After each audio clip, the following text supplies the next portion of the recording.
Match শুরুর আগের photo সেশনের ছবি পাওয়া গেল ক্যাভালরির সোশ্যাল মিডিয়াতে, যেখানে টিমমেটদের মধ্যমণি হয়ে আছেন সমিত সোম।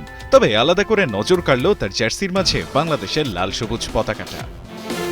ব্যাস শুরু হয়ে গেল ভক্তদের ভালোবাসার পাগলামি। কেউ সে পোস্ট উচ্ছ্বাসে শেয়ার করে সমিতকে বলছেন বাংলার বাঘ, আবার কেউ এই মিডফিল্ডারকে ডাকছেন ঘরের ছেলে বলে। তবে কারো কারো মনে প্রশ্ন, হঠাৎ বাংলার লাল সবুজ পতাকাটা কানাডিয়ান প্রিমিয়ার লিগে সমিতের বুকে ঠাঁই নিল কেন?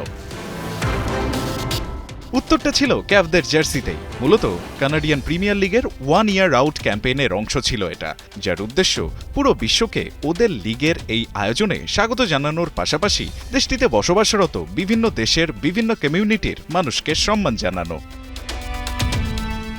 বাংলাদেশের পতাকা সমিতের বুকে ধারণের দিনে তার দল ক্যাভালরি নেমেছিল হ্যালিফ্যাক্স ওয়ান্ডারার্সের বিপক্ষে। পয়েন্ট টেবিলের 2 আর 3-এর লড়াই যে হাড্ডাহাড্ডি হবে তা প্রত্যাশিতই ছিল, হয়েছেও তাই। ম্যাচের ফার্স্ট হাফের 8 মিনিটেই ওয়ান্ডারার্স গোল করে পেছনে ফেলে দেয় ক্যাভদের।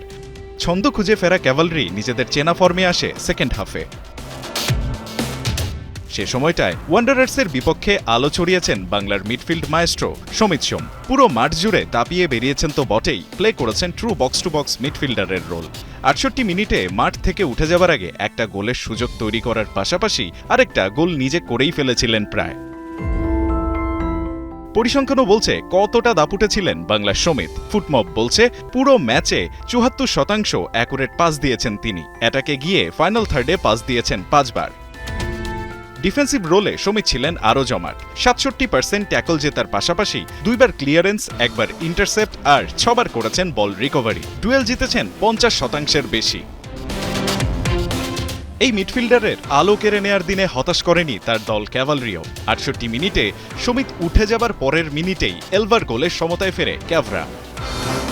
বাকি সময় আর গোল না হওয়ায় শেষমেশ ড্র নিয়েই মাঠ ছেড়েছে দুদল।